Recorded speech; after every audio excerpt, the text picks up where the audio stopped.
In a world of uncertainty, the Ronin stands apart. A master of sales and marketing who answers to no one. Forge your own path. Create your own success. 1,000 leaders, 1,000 Ronins. Will you be next? Join the revolution now. Step into mastery at therevenueronin.com.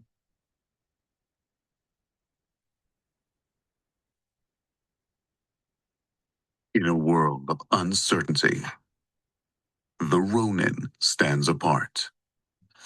A master of sales and marketing who answers to no one.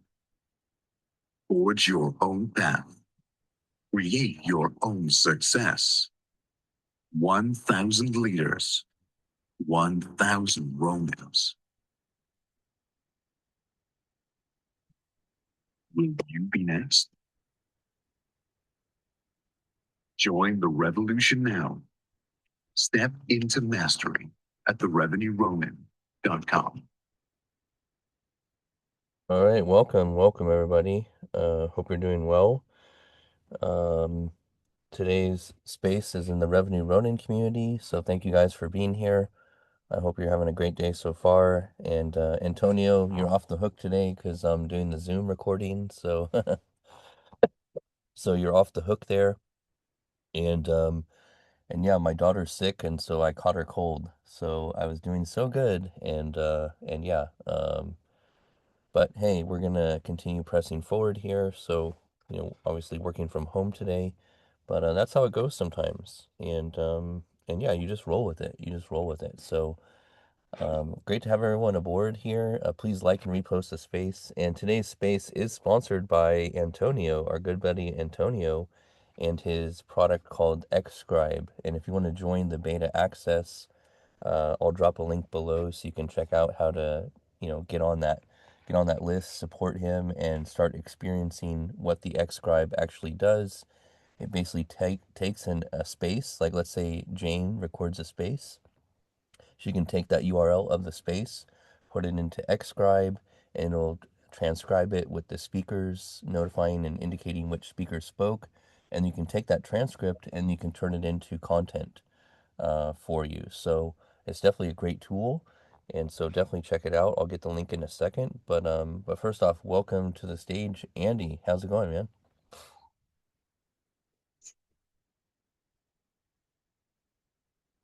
Every time your precious little daughter hands you something, it's the flu.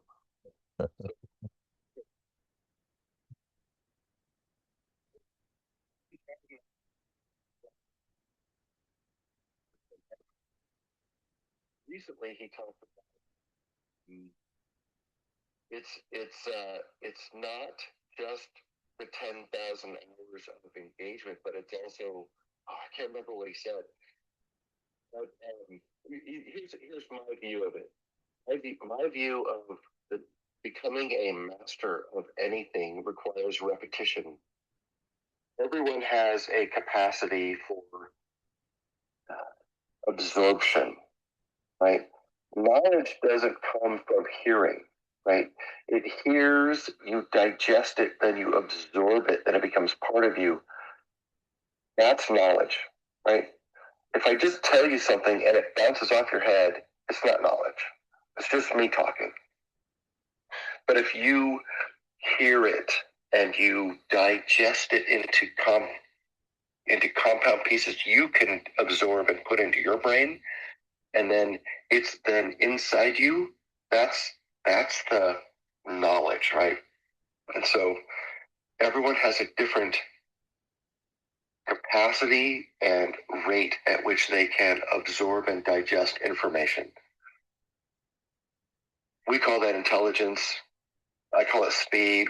It doesn't matter what it is, but the point is the 10,000 hours is an average of what most people take to absorb, to hear enough, to process enough, to absorb enough to really know some one thing. And some people can do it better by handling it. Some people do it better by listening to it. Some people do better by teaching it out loud. They have to learn it to a degree so that they can repeat it to someone else.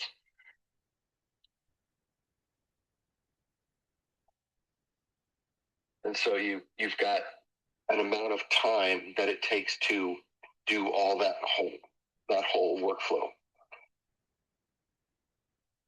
It's interesting that the one thing that everyone requires is repetition.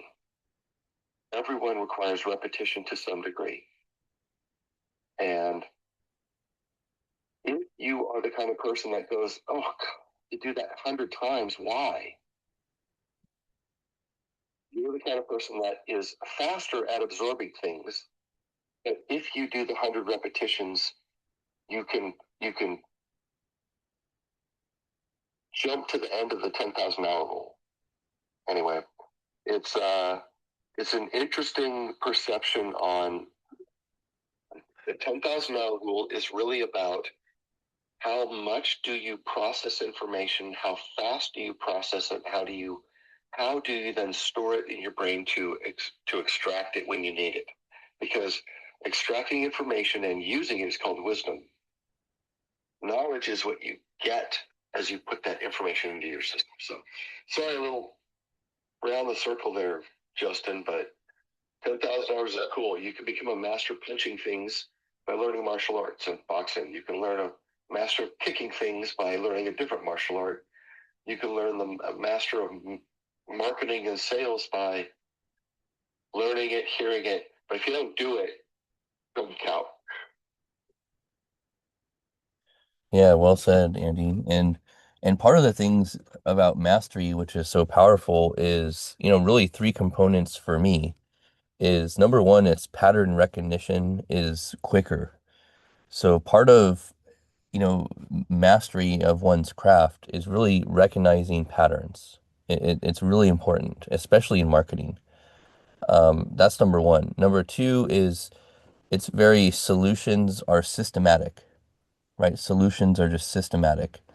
And here's where the AI stuff, right? It will give you the plan. It will give you the exact steps by steps, but nine times out of 10, I'm still picking up on, well, you didn't mention Google Tag Manager.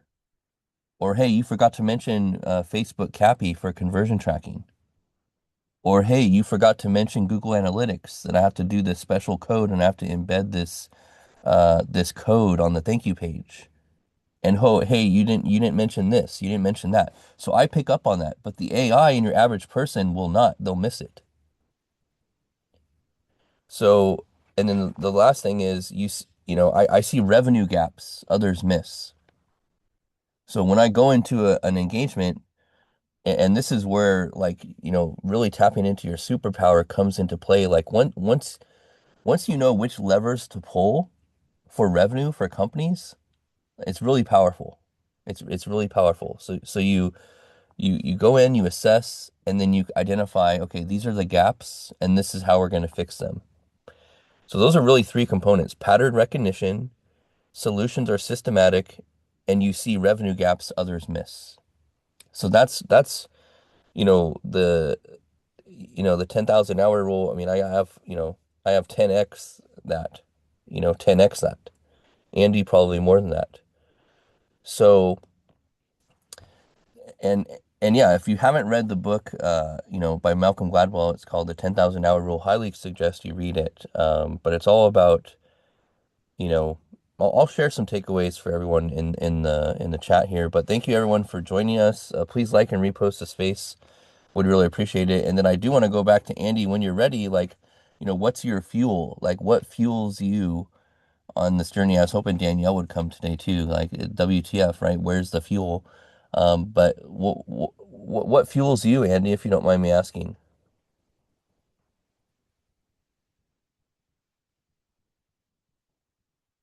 Okay, I don't know where you went. Andy went. Okay, he, he probably had to jump on a call there. No worries. But yeah, let's go over to Iwanro here and welcome again Tama, Arudore, Stardris. Oh, Wicked. Wicked is here. Nice to see you, Wicked. Hope you're well. Lucia. Dan Ryan is here. Good to see you, Dan. We have Jane here. We have VR. We have Paul the Elite. And Andy's going to come back up here. So thanks, guys, for being here. Please like and repost the space. Thank you, Antonio, for sponsoring today's space. Let me pin it to the top here. And yeah, let's go over to Iwanro. Iwanro, where's your fuel? And talk about the 10,000 hour rule. I mean, when I saw the mastery, the 10,000 hour, it actually caught my attention, especially with the fact that you were the one hosting Anandi as well, So what I just wanted to, is just like a reminder though, clarity on the Malcolm Gladwell's book is actually the Outliers. Outliers is the book, and then the topic of 10,000 hours is inside. Is one of the major topics, that he talked about. He talked about Bill Gates, how Bill Gates ran through his 10,000 hours. Bill Joy, the computer guy behind Bill Gates' competitor, that's Sun Microsystem, Bill Joy, and then, a few other people that he mentioned, So for me, it's really interesting because I've also done like 10,000 hours, writing daily notes in the mornings, and, I've seen so many things and all that, So, but we're not talking in the broad term, we're talking marketing. So what I realized in my own levers, you mentioned levers, what I realized is that in the marketing, I discovered you had the list, you have the list, you have the offer, and then you have the messaging. In other words, if you don't have a good client, if you don't have a good list of clients, no amount of offer is going to save you. No amount of copywriting is going to save you. So most people tend to spend most of their time, in trying to build the best offers, and maybe the right copies. But the list, the people that are going to buy from you, they kind of like determine, the shape and the success of the outcome that you are going to get. The other thing too that aligns, kind of, it's like an engine though. I'm sure you're very conversant with it, but I'm just trying to add to what you said, which is what I call the traffic, the conversion, and the economics triangle. Now, if you want to get the right list, you need to get the right traffic. And then also the offer, the conversion comes in as well. How well are you able to, convert the traffic you have, which are prospects, into leads, and then turning them into customers. And then the economics, that's the third part. It always comes at the cost. You probably, if you are doing it organically, obviously you are not going to be spending money, but you are going to be spending time.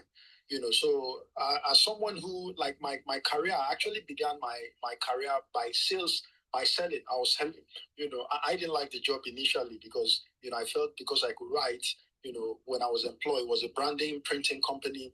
And then, my boss just asked me, said I should go, I should go out there, and preach the good news to people that, this company can do such and such. And I learned a lot because, most of the clients that I met, they were complaining. They had bitter complaints that, so I was able to do that healing, process. And from there, he took me in as a marketing executive, though it was a small company. And then, lots of things moved from there. I was writing most of the copies, and then I eventually, landed in direct response copywriting. And now, I've done a lot of things, So basically, what I see about the mastery, we live in a world today where mastery is being kind of confused with mechanics. With AI today and LLMs that we have today, most people have access to what it seems to be like mastery. So I call it mechanics. Like, yes, you can, you know the steps, this, but when you don't experience these steps and when you don't go through them in getting the results that you want, you actually don't have mastery in that particular regard. And in today's world too, I like to use what Naval Ravikant, and Nassim Taleb talked about, the 10,000 hours, that instead of 10,000 hours today, we're talking about 10,000 iterations. In other words, you don't just want to practice something in the old way, because these days now, you have people, I've met craftsmen, people who tell me that, hey, I've got 10 years of experience. What are you telling me? Yeah, these are people that are still struggling, in trying to align the dots, to connect the dots. And then it just brought to me like a theory of the mindset that you can be doing one thing the same way for 1 year, and then you repeat it over 10 years. And you think you have 10,000 hours, but you really do not have the 10,000 hours. And that's where I perfectly agree with you when you talked about pattern recognition, because when you are iterating, and it's kind of like you are breaking the crevice of our limited reality. So when you iterate, you begin to see failures, as feedback, as frames that we do not understand. And that's really one thing, like what I do now. I call myself a frame hacker. It's actually that part, the part beyond the world that we know. So I don't want to say too much on that, but basically, mastery, you need to spend the time, and also not just repeating the effort, the motions, but you need to also want to understand the patterns, that governs the domain that you are functioning in. So I just want to drop the mic so I don't talk too much. Nice chatting here, Justin. Yeah, thanks, Iwanro. Yeah, always good to hear from you. It's funny that your background, is in sales a little bit, and yeah, I highly encourage anyone to, that's getting into entrepreneurship, that's getting into, mastering their craft, their high income skills, building those skills that, you do sales, right? You have to do some sort of sales. I mean, this is just 101 for business. And yeah, I mean, there's a lot of people that, they may never have worked a sales job. But, even in my early days when I did, I was a busser and a server I worked in, food service a little bit when I was in, 16, 17. And, that teaches you customer service, right? It teaches you customer service. It teaches you, some good fundamentals, right? These fundamentals are critical. They never leave you. And then obviously, you learn customer service, you learn sales, you learn operations, and these are just building blocks for, your entrepreneurial journey. And they help out in corporate as well. But I highly suggest everyone at least do some sort of form of sales and even cold calling, right? Even cold calling, now is a great opportunity to just pick up the phone and call some local businesses around you and say, hey, have you been using AI lately? How are you using it? I'd love to find out more about, how it's helping your business. Is it becoming a hindrance, right? Because there's a big, I don't know which data point it was that I shared like a couple weeks ago, but majority of companies who are adopting AI, they think it was going to be an accelerator, but it's actually a deterrent, like a big percentage, because they don't know how to properly align it with current processes, procedures, workflows, operations, right? Like they just get caught up. They don't know. And because first and foremost, you have to basically be a business consultant. You got to put on your business consultant hat and then go in there and assess things. And then you can see, oh yeah, if we introduce some automation here with AI, that will help streamline the processes. And never forget the fundamentals when it comes to AI, okay? It's the cost savings, it's the increase in productivity, the acceleration, and also, really bringing in more revenue in a more systemized way, potentially, if you leverage it correctly. So, but yeah, good share, Wanro. Always great to hear from you. But yeah, go jump back in and go for it. All right, I think we're the only two speakers here, while we wait for others to come up on stage. I want to just add to what you just talked about. I think another thing that people really look at, probably that tends to scare people from selling is the fact that they don't see themselves as problem solvers.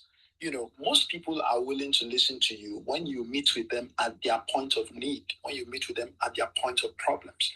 So it is one thing to call someone and say, hey, I want to implement this for you. You have to come up with something, to first of all maybe mirror the problem that the person is facing, and then you now let them know what you can offer them. So that way they can see the transformation. Like, oh, this is where I am. I am in a minus place. I'm in a place that is not advantageous, and now this guy is giving me the vehicle to be able to get to the next phase. And then with that transformation in their mind, it creates this kind of impelling force to overcome inertia, that thing, that holding back thing that is holding them. And really, I think for example, now look at there is this statistics. They used to say that about 90% of small businesses they fail in the first 5 years. And then when I did my research, I realized that it was kind of like a mythical statement. It wasn't really true.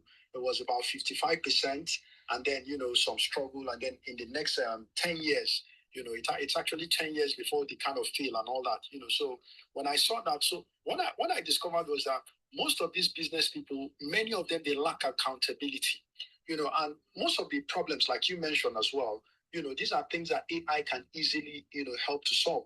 But then you need people, like you mentioned, who can understand how, these systems work and how they can also implement it for the users, the buyers to get results. And really, for someone who wants to salvage his business, he wouldn't really mind paying a particular amount of fee to see that, lots of the repetition or, lots of the bodies that are holding him back in his business, they are kind of like automated, taken care of, by his second mind and stuff like that. So Antonio, you're welcome. So I'm just dropping the mic so we can have a more broader conversation. Thanks, I'm Justin. Yeah, thank you, Monroe. Yeah, a lot of great wisdom you're sharing there. And yeah, so I'm just curious, how long have you been doing, writing for founders? How long have you been doing that and mastering that craft? Well, I will say that it was not. I wouldn't call it formal, because here I live in Lagos, here in Nigeria, So, but I've helped some startups to get funding, from like maybe YC and maybe a few companies as well, So, but the way I worked was actually my life. I discovered that my life was actually driven by curiosity. In my formative years, I'm over 40 right now. So in my formative years, I realized that I had so many questions that people were not helping me to answer. And it was based on that. I lived most of my life in the library. It kind of sounds funny now, when you have Google and then you have AI, kind of like giving you personalized, answers and all that, So, but in that curiosity and in friends of mine that I was working with, most of what I did were practically almost mostly pro bono. I got paid, a few ways, but I was happy, with the knowledge that I was getting, and also with the fact that, you are seeing something, coming up. So what I felt I missed, basically was the fact that I did not really understand the shape of startups. When people say, hey, I have a startup idea, I tend to kind of jump, into it. But then it was much later in retrospect that I realized that, you have what we call the pre-seed founders, and then the seed founders, So I worked mainly with the people in the pre-seed to the seed stage, even though while I got experiences, it was in the later stages that I now began to see that I work with the seed people, into kind of like Series A or into funding and stuff like that, So that was what that was where I really learned a lot. That startups too. The shape of startups is very different from the shape of normal businesses, because already too before then I'd already made a lot of a milestone. I've hit a lot of milestones in helping people write business plans and stuff like that. But when I was working with startups, I began to see things like business model canvas, lean model canvas. Kind of like some particular documents that once you run them properly, it helps you to know whether your idea is viable before you even begin to take action and all that. And also too, I also discovered that most people don't really get this thing. Like when you're a founder, you're actually a salesman. You begin as a salesman. We can call it maybe founder-led sales. And then you begin to market. And between that idea to prototype, you kind of like, you are selling the idea to the people that are going to work with you. Even before you build the product, if someone does not believe in it, that means you've not successfully sold it. But I see most people going to build products and then they expect to get this magical response, from the market and say, oh yeah, build this app, and then when you audit them, when you begin to ask them whether they've gone through the right cycle, they kind of like, no, I didn't think about that, and all that, So this I'm talking about, I'm borrowing it from Paul Graham, where he talked about, the stages that startups they go through, like when you move from the idea to prototype, you need to sell in that stage. You need to master that in getting people to work with you to build that prototype. Now, when you move from prototype to finished product, that is when you begin to, get validation, from external people that probably will buy it. Then when you move from finished product to launching, obviously you would have had users. By that stage, you should have had, some users, and then now when you're moving from there, you can now begin to talk about maybe like angel investor or maybe bootstrapping, finding means on how to monetize, your app or whatever it is that you are building and all that. And then when you are moving from what you call finished product to launching, now when you are moving from that point, that is where you now begin to have things like digital marketing, campaigns and stuff like that, So but most people, they don't get to work on their sales skills within those pre-levels, so when they come to that space, they are now expecting the digital marketers, to come and help them with the problem, but the kind of problems, that go with these things, we also have the narrative. When you look at these companies like Google, Facebook, and all that, they're actually not selling. They're actually not just selling their apps. They are selling frames for us. They are selling realities. They are selling. Facebook is selling connecting people. Google is selling faster accessibility to information. And GPT now, is kind of like selling us intelligence as a commodity. So but it is the framing. It is the framing that I see that most founders, they don't really do it. And in the end, based off of this topic that we're discussing, that is kind of like the ultimate mastery. Your ability to sell a frame, for the buyer, to buy what it is that you are offering. And you're not just buying it, but you're also helping them to create a new kind of reality, a new kind of choice. Look at Steve Jobs. When he came in, he did not come to sell 50 gig. He just told 1,000 songs in your pocket. Back then, I still remember vividly how we bought vinyl, these are LPs, and then we had cassettes.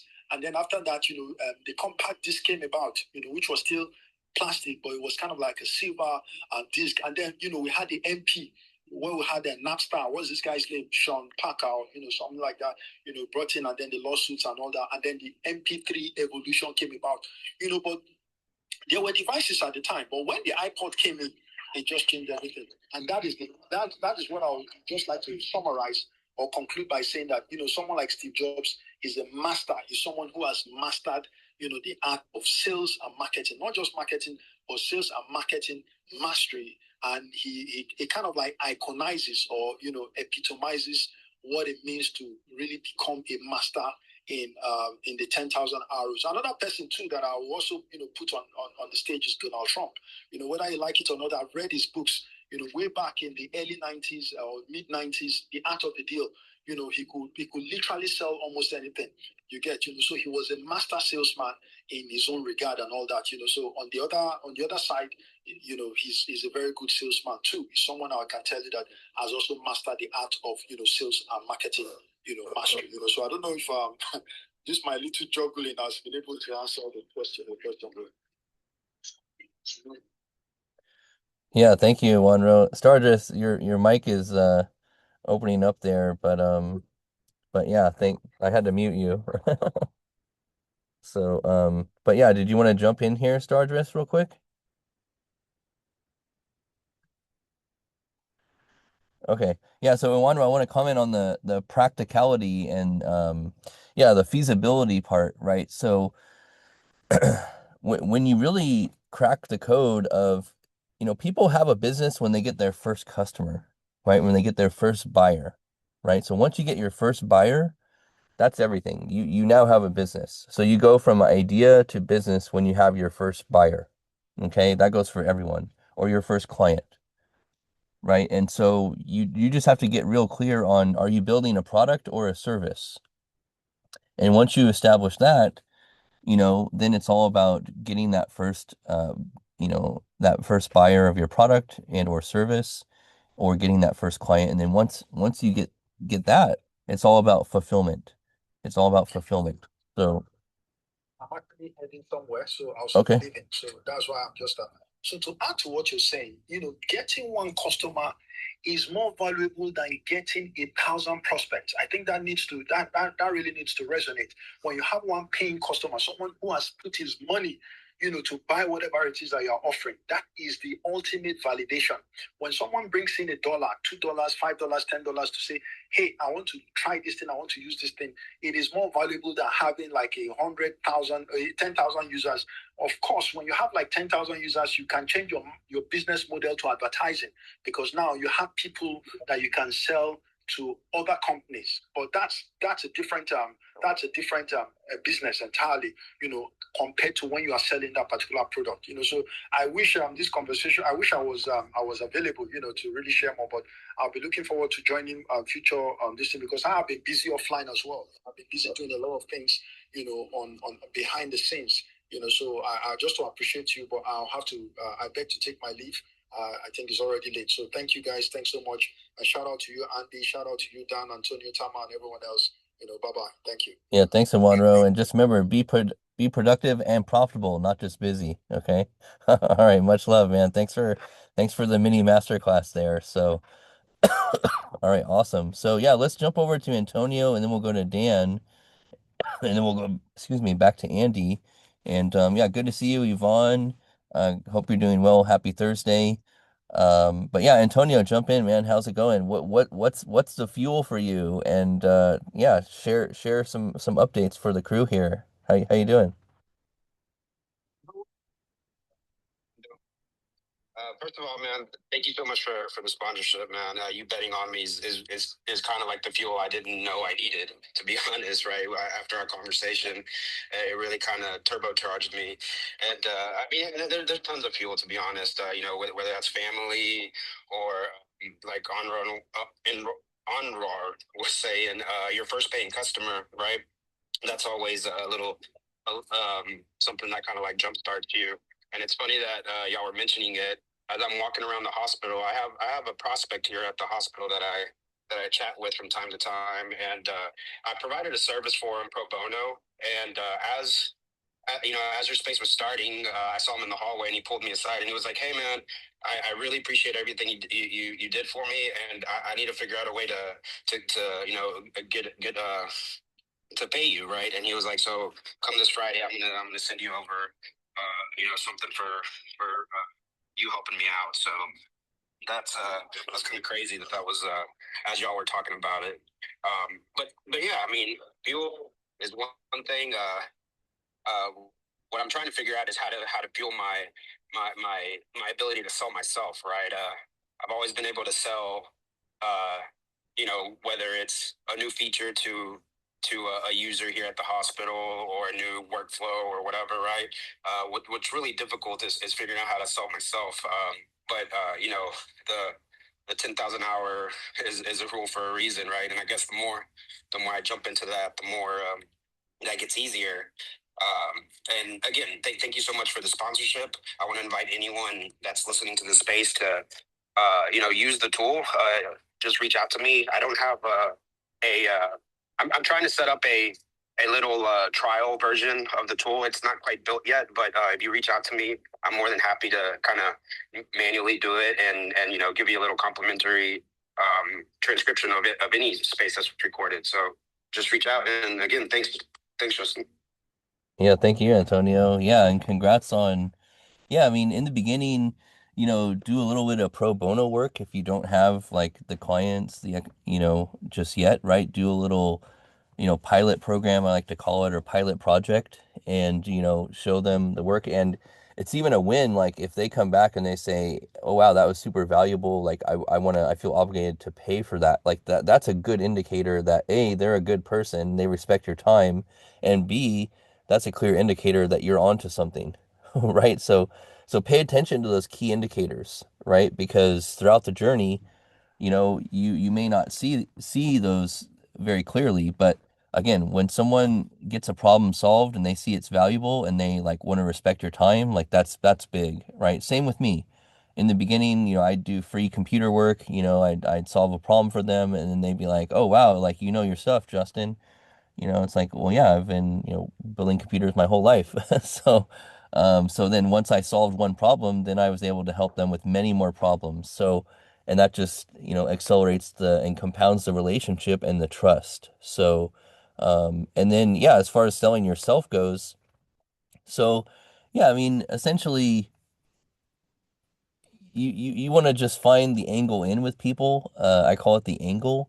And, it's human first, right?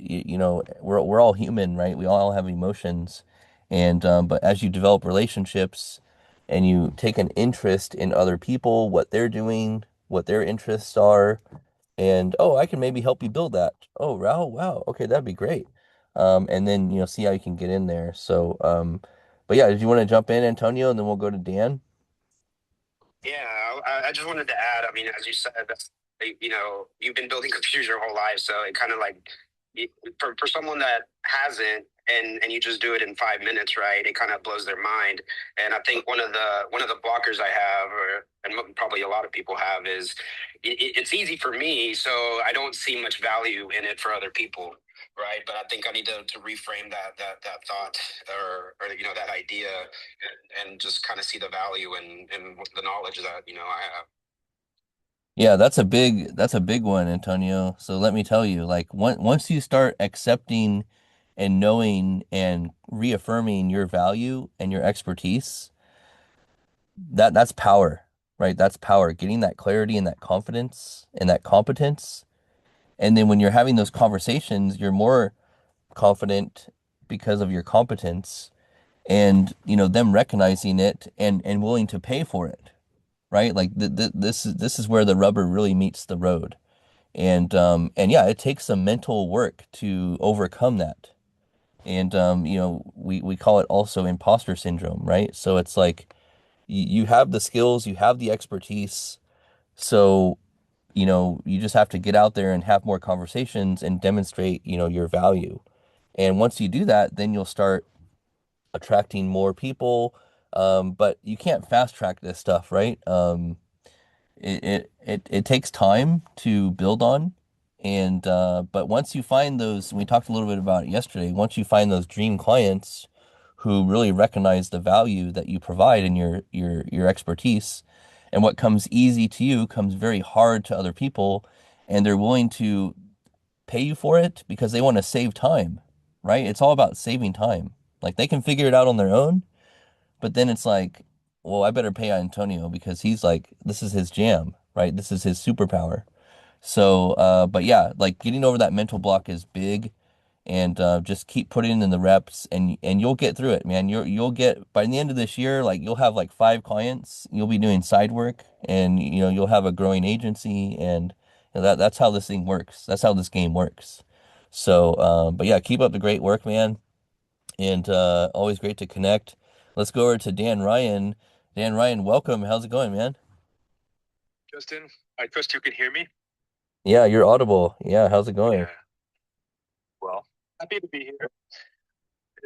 Initially, I just stepped in as speaker just because I wanted to say hi, but I definitely think this is an interesting topic and discussion that we've been having around the 10,000 hour rule. Personally, I've been thinking about, I first of all, I believe it. I believe that, when you put 10,000 hours in, when you put a lot of repetitions in, you learn the lay of the land, your neurons start to understand how things work. I mean, it works on a lot of levels. But I've been thinking about things like, not just iterating, but as you've said, Justin, reflecting on how you'll adapt based on what you learn when you iterate. And I've also been thinking about pivoting sometimes, and kind of like self-assessing and making sure that you're iterating on the right thing. So I've shared in a few spaces that I was laid off not too long ago, and so I've been experimenting with different interests. I built a website which I love, called Mandalify. But lately I've been thinking also about some of the skills that I developed over decades in corporate. And one of them is I'm really comfortable in conversations and navigating, conversations where I set tone and where I, have to deal with difficult things and help people through their own development. So I hadn't even really thought about that so much. But when you talk about the 10,000 hour rule and listening to what other people say about what you do and how it impacts them, all of those things feel relevant to me. So hopefully that was coherent. I kind of jumped around a little bit, but that's what's on my mind, and maybe it will lend to the conversation as it unfolds. So thanks for the opportunity to speak, Justin, and good to see everybody here. Yeah, thank you, Dan. And yeah, I want to expand a little bit on, the clarity part, right? Like when people have to make important decisions, right? So who do they go to, right? Who do they go to? Do they go to their peer advisor group? Do they go to the board? Do they go to their family members? Like who do they go to? Like I see you as being that guy that they can go to and, have a consulting time where they bounce ideas off of you and say, okay, Dan, I have this really big decision. I got to make it's a very important decision.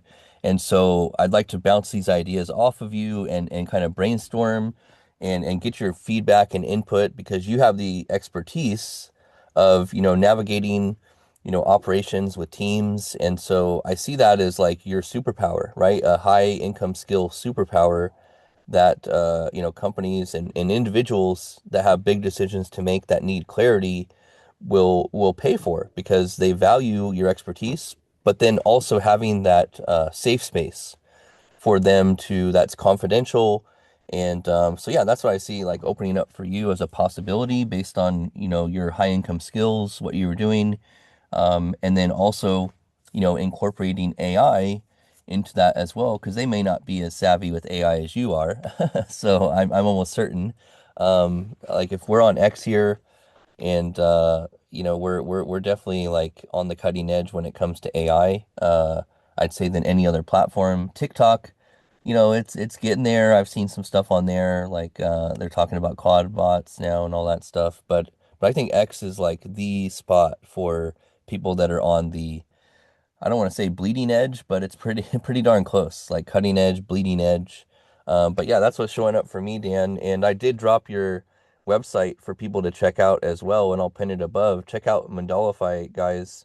Dan developed this custom website that allows you to create, if you're into mandalas, you can create a custom product using your own mandala. So and it works on the screen, like you can do it on mobile. So definitely check it out. And with combining those skills that Dan has now from a technical standpoint, and then the high income skills that he has in corporate, now he's going to develop his minimum viable offer, and he's going to put it out there, and he's going to start talking to his ICPs, his ideal client profiles, and then, ideally close some deals and start bringing in some revenue. And that's the journey. That's essentially the journey. So yeah, keep up the great work, Dan. It's good to see your growth here on this platform. And yeah, thanks for tapping in. And if you want to co-host, let me know. Thumbs up. I'll make you the co-host, because yeah, we don't have any co-hosts right now. All right, awesome. Thank you for that, Dan. So yeah, get ready for final word. And but yeah, please, we're gonna go till 7:45, guys. Would really appreciate um anyone else coming up here and contributing. I guess we'll check with Stardress here. And good to see you, Lift, as well. I appreciate the kind words yesterday in Will's space. And yeah, Lift is going through it right now. Same thing. Dan's going through it, Antonio's going through it, Lift's going through it, where you're starting to get your first clients, you're starting to get interest, and you're putting together offers, and you're, uncomfortable because it's uncharted territory. And this is good. This is where the growth happens, right? This is key. And, what you need to focus on is just, making sure that client's happy. That's it. That's your main focus. Just get that client and just make sure they're happy. Do the work, make sure they're happy, and ideally you want to go above and beyond and over deliver if you have the ability to do that. Because then they'll recognize, like, oh wow, Antonio was only going to do this, but he did, he's only going to do X, but then he needed X, Y, and Z. That's awesome. I really appreciate that, Antonio. And then you will leave them. There's a book called Delivering Happiness by Tony Hsieh. Rest in peace, Tony Hsieh. He just found a company, a small company, you may have heard it, called Zappos. He sold it to Amazon for $1 billion. But in his book, the key essentials was making the customer, wowing them to the point where it's like they feel inspired, they feel something magical, that they're like, wow, I can't believe, Antonio went above and beyond what I was expecting initially, and over delivered.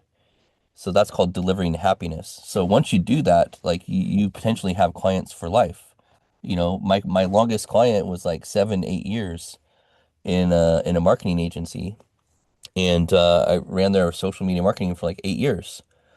And it was because I just over delivered, and why would they go somewhere else? They won't. So that's a good takeaway for everyone. And yeah, Stardress, are you there? Did you want to ask any questions or share anything? Yeah, good day everyone. Sorry about the other time. I really didn't know that it was going on. I was going for work at that time, so I didn't know it was going on. So the 10,000 hour rule, I just wanted to pitch something in. the thing is, the more you learn, the more you realize that you don't know. Along the journey, the more you know, the more you realize that there's actually more to actually know about. I think, take me for an example now. Like, I actually thought I knew a lot about Facebook ads until I started drawing it, and then I realized that yeah, okay, there's still more to know about it. And mainly everything about marketing. Like, knowledge is never, like, you can never learn it finish. You can never learn it finish. Like, along the way, you still need to learn and learn and learn and learn. So learning never ends. Learning never ends. The day you stop learning is the day you stop growing. And the day you stop growing is the day you decay, because we human beings, we need to grow. So that's mainly what I just wanted to pitch in. And sorry for the other time. I really didn't know it was going on. Yeah, no, thank you, Stardust. Yeah, so yeah, Facebook ads, yeah, I mean that's really a high income skill, man, and I'm glad you're diving into that because yeah, once you master, Facebook ads, it's really a cheat code for scaling. And and yeah, Ani on this platform, she's done a really great job at leveraging X ads to help grow her email list. And same thing with Facebook, you can do the same thing to help grow your email list there. But running ads for clients is definitely a cheat code. It's definitely a good high income skill to have. It's something that I've done for a while. I'm doing that today for one of my clients actually. We just launched our Google ads. Now we're doing Facebook ads.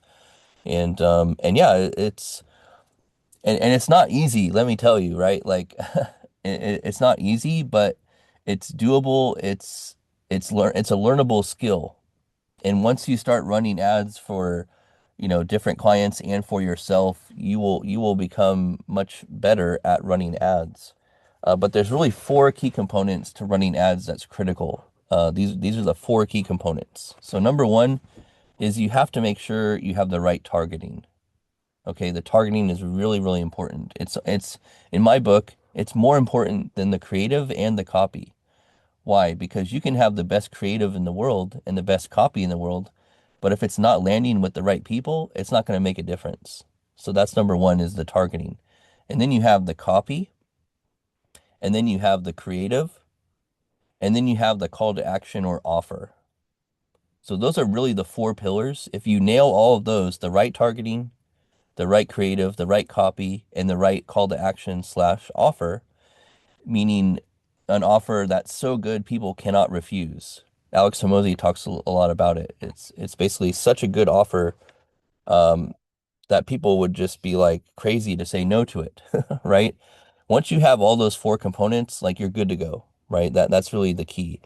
And then it's all testing at the end of the day, right? You're testing different iterations of targeting, of copy, of creative. And here's a pro tip for everyone, including Stardust. So the Facebook ads library, you can actually go to that for free and you can put in any competitors or anyone you want to put in there, and it'll show you the ads that they're running.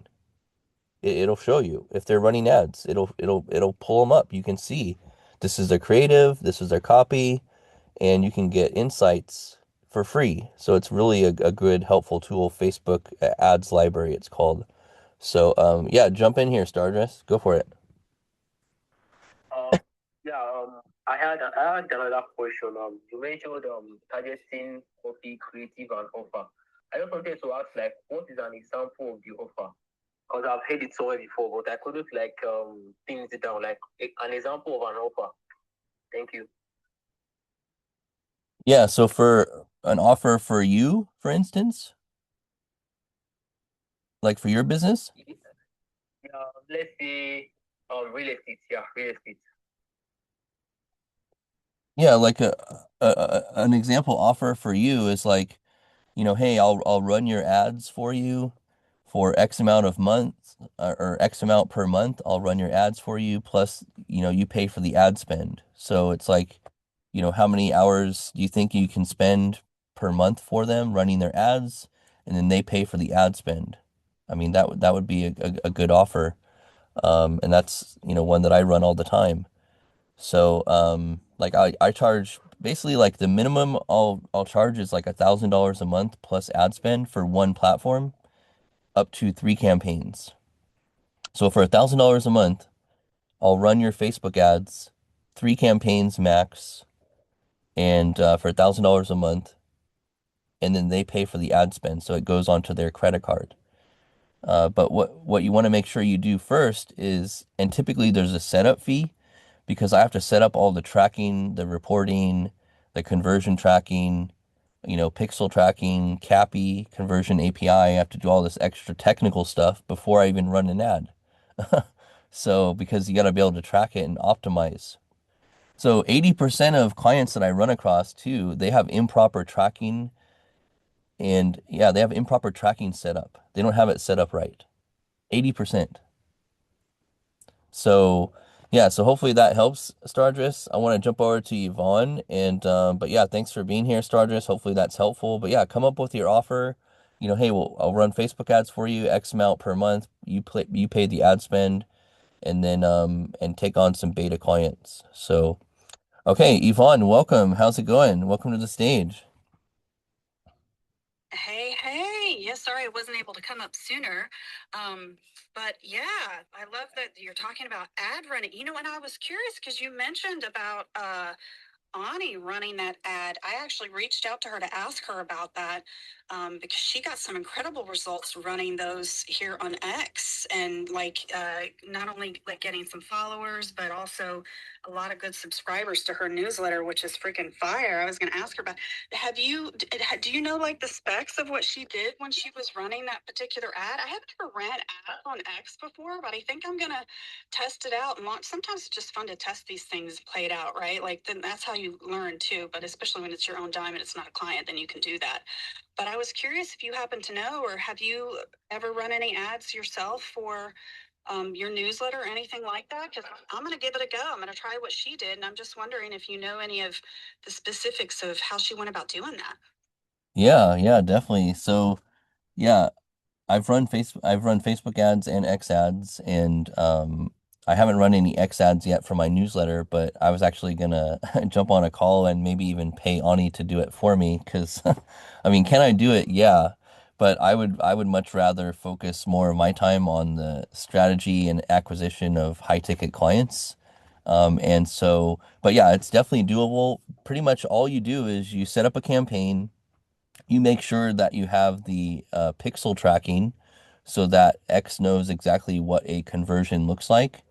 And then once you have that code on the thank you page of the Beehive newsletter subscription, right? So think about when someone subscribes to your newsletter, you they get like a thank you alert or something like that. Hey, thank you, you're subscribed.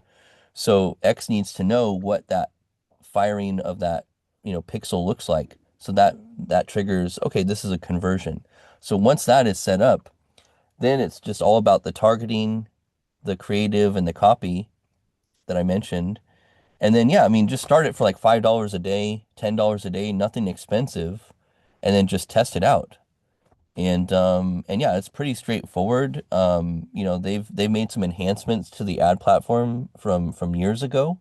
They've streamlined it a bit, and but yeah, I mean, I would love to, if I had the extra time, I would definitely do it. But I would rather pay Ani to do it, honestly, for me. But yeah, definitely check it out, Yvonne, because yeah, X, because and I think it's good to start with X too, is because we all have a presence on X already, and you can target, lookalike, you can target, people that have engaged with your posts, stuff like that. You can get very specific. So definitely try it out. Um, and or reach out to Ani too, because, she's very helpful. And then after, you nail the X ads, then I think the next thing would be to nail Facebook ads. This guy, Chris Corner, which Timo knows really well, he talks a lot about, he's on Beehive as well. And he talks about how he's been running Facebook ads to acquire, subscribers, and he's making a profit, he's making a profit. So that's what it's all about at the end of the day. But yeah, any follow-ups here, Yvonne, as we're, kind of wrapping up here, and I'm not at the gym today because I'm sick. I caught my daughter's cold, so I'm sick again today, but that's okay. I'm gonna work through it. I'm gonna, still do my walk a little bit today. But yeah, I'm definitely not feeling good. I have a sore throat again, congestion, I'm coughing. So, but all good, all good. It's not going to hold the Ronin down. Don't you guys worry. We'll be here tomorrow. So, but yeah, any, anything else to add here, Yvonne? Goodness, so bumming for you that you were sick again. I hope you're taking your zinc every day. Like, it really is a game changer, you guys. Just make sure you don't take it on an empty stomach because it will make you nauseous. But I'm telling you, zinc is the gold mine for making sure that you cut those suckers down to a much more, quicker time. But no, thank you for sharing that. That's awesome. Dang it, I did have something else I was going to ask you. Crap, and it just totally left my brain. Oh, I remember. Have you or has anybody tried the new Beehive product stuff? Like having listed your own products on there? I know they launched that back in November, and I'm just sharing because I'm going to be doing that on mine. Because like some people have Buy Me a Coffee. I mean, I launched that up just to test that out, and then I also did Beacons AI, which I really love. Theirs is much more inclusive and has a lot more features and stuff like that than something like Linktree, which is just like the link. But I want to kind of have everything in one place with that instead of having it. So when everybody goes to my newsletter, I'm going to have all of my products for my business, although I'll have them on my business website as well. I'm also going to have them on the newsletter. So especially because you get 100% of the profits, you guys. If you have products on any of the things, definitely make sure you're driving that traffic to your newsletter because you keep 100% of that. And I also think it's a lot less resistance for like customers being able to have it directly within your newsletter and then be able to click right through that. But have you guys, have you or anybody up here tested out the new products release on there that they have? Yeah, I'm gonna go over to Timo because I know you were talking his love language. So yeah, go for it, Timo. Yeah, just a quick one. I'm kind of in a head spot.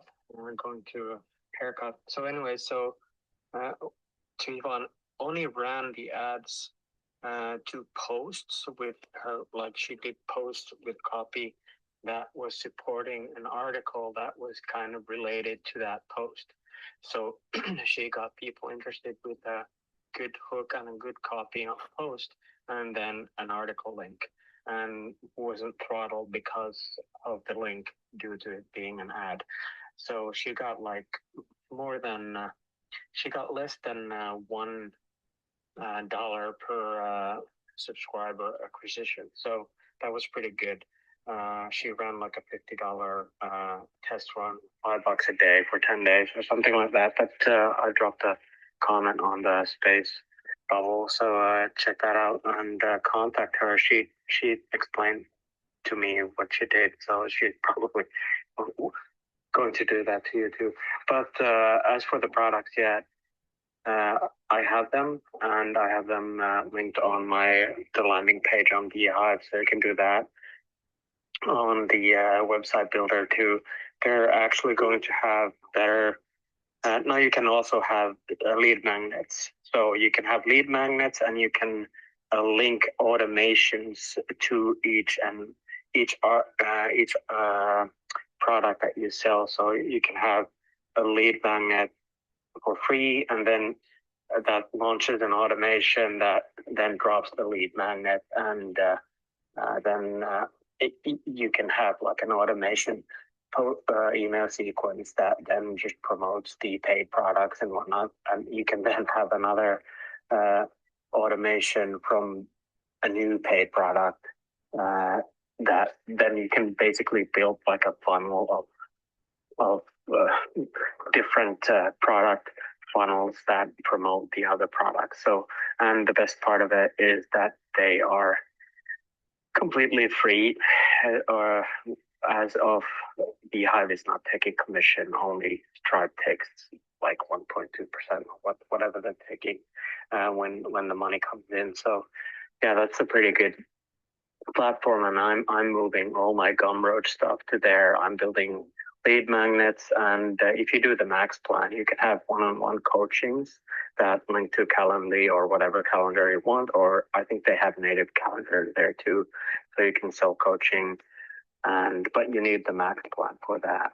So coachings or coaching calls or whatever you want to do with that Calendly link thingy.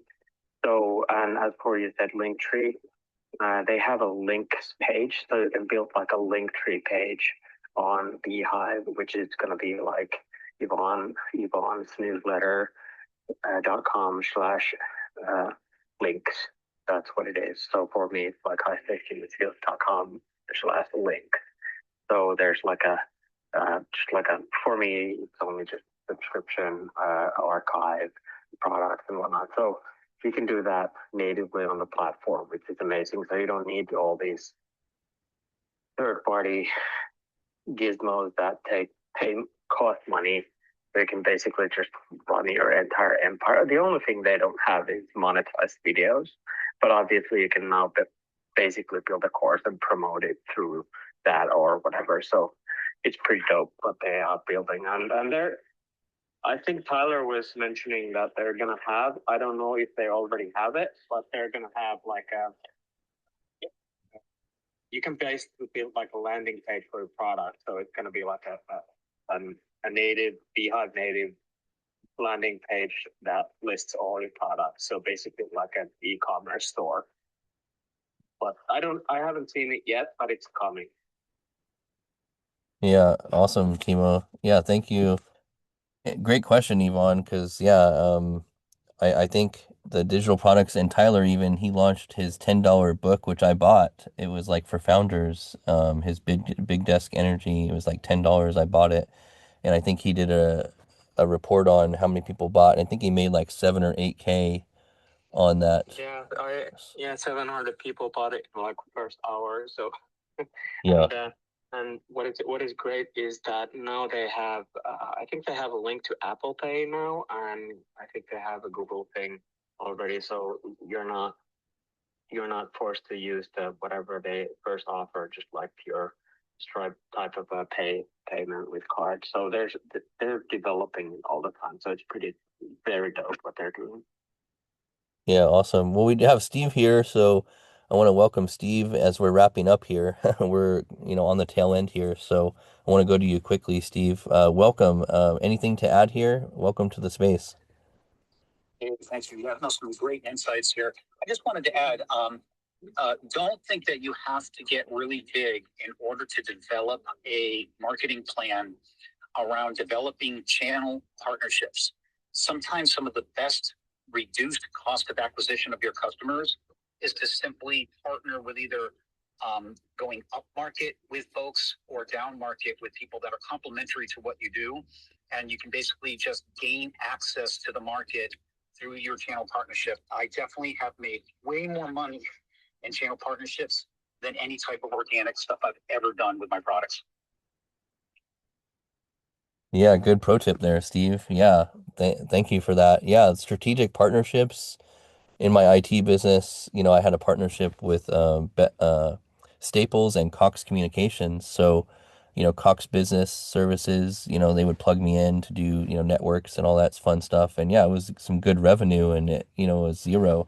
I just took the guy out to lunch a couple times, So yeah, Steve is right. That's a big, and in today's space, and this is essentially how Beehive has been growing as well, is they collaborate with these channel partners, channel companies. Affiliate marketing is essentially, that in a nutshell is really affiliate marketing. Just make it a win-win for both, right? Karmic business, right? Make it a win-win so everyone wins. And that's what it's all about. So great contribution here, Steve. Thanks for jumping in, man. Love your bio, by the way. And yeah, we do these spaces Monday through Friday, 6:45 a.m. Pacific. Monday, Wednesday, Friday in the Startup Circle community, and Tuesday, Thursday in the Revenue Ronin community. So, yeah, appreciate your insights and wisdom here today, Steve. Yeah, let's go over to final word here from Yvonne and then Dan Ryan, and then we'll be wrapping up here. But yeah, please come back, Steve. I'd love to connect with you more. But yeah, Yvonne, final word over to you, and then pass it over to Dan. Thank you.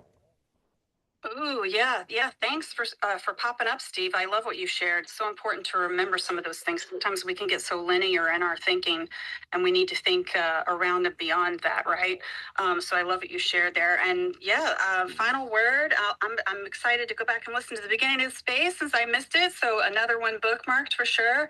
And I'll just share if anybody building on Beehive, because this came to the forefront of my mind, is try their in their website builder, try their beta AI builder.